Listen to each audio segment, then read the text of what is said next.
Yuk kita bahas sekarang perbedaan badan hukum berdasarkan tujuan. Ini sebagai kesimpulan teman-teman. Perbedaan hukum berdasarkan tujuannya. Tadi kita udah belajar mengenai beragam bentuk badan hukum. Sekarang ini buat sekaligus kesimpulan kita. Apa sih beda-bedanya? Pertama, PT perorangan. Ingat, tujuan mendirikan PT itu adalah memisahkan kekayaan pribadi dan kekayaan perusahaan.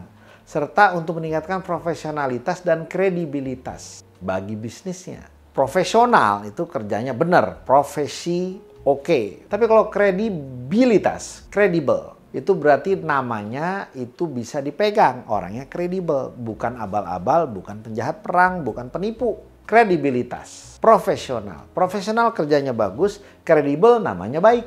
Untuk itu, biar orang tahu bahwa ini usaha yang serius, dibikinlah PT. Ketika seorang nggak punya uang yang cukup, maka dia bikin PT perorangan. Kenapa? Biayanya murah. Cukup maksimal Rp50.000 dan daftarnya tidak perlu pakai notaris, cukup pakai internet aja. Sepanjang Anda punya NIK, KTP, cukup. Yang kedua adalah koperasi. Tujuan utama mendirikan koperasi adalah untuk meningkatkan kesejahteraan anggota dan masyarakat guna tujuan sosial dan ekonomi demi kebaikan semua. Jadi bukan mencari untung. Firma tujuannya adalah untuk memperluas skala operasi dan meningkatkan fleksibilitas dalam pengelolaan usahanya melalui apa? Menggunakan nama dan merek bersama. Jadi kalau ada proyek, kita tinggal kongsian ngerjain bareng. Orang nggak perlu tahu bahwa sebenarnya ini kerja rame-rame. Nggak ada tuh seperti PT gitu, yang mana tanggung jawabnya sebatas itu. Nggak, firma itu kongsi rame-rame ngerjain sesuatu pakai nama bersama. Tapi kalau saya mau jualan sendiri, untung buat saya sendiri, boleh. Ketika orang merasa, gue males kalau gue kerja di PT, gue yang kerja keras, nanti hasilnya diakuin bersama-sama. Padahal kan kerjanya beda, yang lain itu kerjanya dikit, gue kerjanya banyak, kok dapatnya kayak gitu. Nggak mau gue karena usaha keras gua. Maka Anda pakai nama firma. Kenapa? Anda cuma merek aja bareng. Ketika penjualannya terjadi dan Anda gede, Anda dapat gede. Yang lain nggak dapat. Ketika yang lain jualan gede, Anda nggak dapat. Kecuali kesepakatan bersama. Yaitu apa? Yuk, nanti setiap orang dari keuntungan harus nyetor sekian setiap tahun. Untuk apa? Untuk modalin kantor bersama. Untuk membiayai bayar gaji. Itu tuh admin-admin bersama. Udah itu aja. Selebihnya kalau untung ya untung saya. Mungkin dibagi aturan, dibilangin cuma 20% buat yang bersama, 80% buat saya pribadi. Kan lebih menyenangkan kalau kayak gitu. CV, tujuan CV sama untuk memperbesar usaha. Namun CV itu tadi, ketika ada orang yang nggak punya modal tapi punya keahlian, dia bilang saya yang ngurus, Bapak yang taruh duit, tapi kita sama-sama pemilik. Maka Anda jadi CV. Kalau di PT nggak bisa. PT itu yang punya modal. Kalau Anda punya kemampuan tapi nggak punya modal dan pengen kerjanya pakai nama PT, ya Anda jadi orang gajian, Anda menjadi karyawan. Nah, bagaimana yayasan?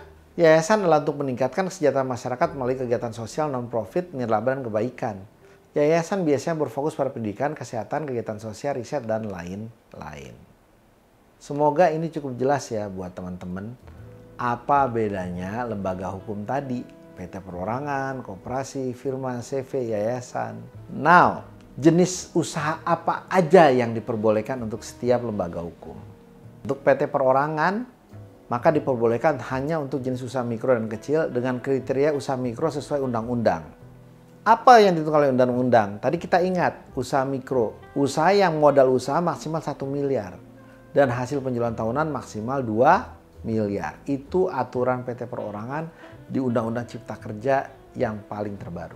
Sedangkan usaha kecil, ingat PT perorangan bisa untuk mikro atau kecil. Kalau perusahaan kecil itu ditentukan berdasarkan modal usaha lebih dari 1 miliar hingga maksimal 5 miliar dan hasil penjualan tahunan lebih dari 2 miliar hingga maksimal 15 miliar. Kalau Anda udah lebih dari itu, maka nggak boleh lagi pakai PT perorangan. Anda harus mendirikan PT yang benar, yaitu perusahaan terbatas.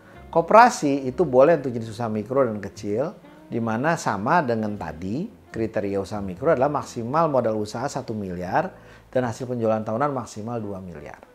Sedangkan kalau untuk usaha kecil, sama juga tadi, modal usaha lebih dari 1 miliar hingga 5 miliar dan hasil penjualan tahunan lebih dari 2 miliar hingga maksimal 15 miliar.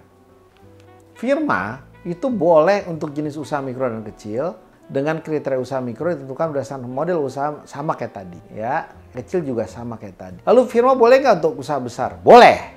Koperasi boleh nggak untuk usaha besar? Boleh. Kemudian adalah CV. CV juga boleh untuk usaha mikro dan kecil, dan juga boleh untuk usaha besar. Namun biasanya orang-orang kalau sudah besar sekali mereka nggak jadi namanya CV, akhirnya ganti jadi PT. CV diperbolehkan untuk jenis usaha mikro kecil juga, sama dengan aturan yang tadi.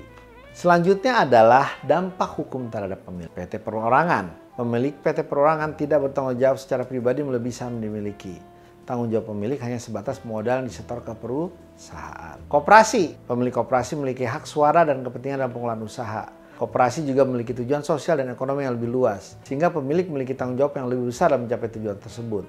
Nah, dampak hukumnya tetap sebatas modal yang disetor atau setoran pokok dan setoran awal tadi. Dampak hukum terhadap pemilik untuk firma. Firma memiliki struktur kepemilikan lebih fleksibel dibanding PT. Namun, pemilik masih memiliki tanggung jawab yang sama dengan PT dalam hal pengakuan hukum dan masih memiliki proteksi hukum yang sama.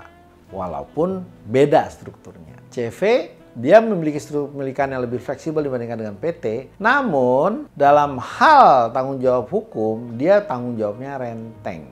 Selanjutnya yayasan.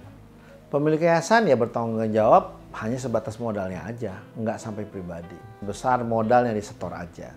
Dan tanggung jawabnya juga bisa sesuai peran yang dimiliki, yaitu apa sebagai ketua, sekretaris, atau bendahara. Karena kalau bendahara ngelola uang, kalau uangnya hilang dia tanggung jawab. Kalau ketua dia untuk mencapai targetnya dan tugasnya. Kalau dia nggak melakukan, dia bisa ditegur dan bisa diganti.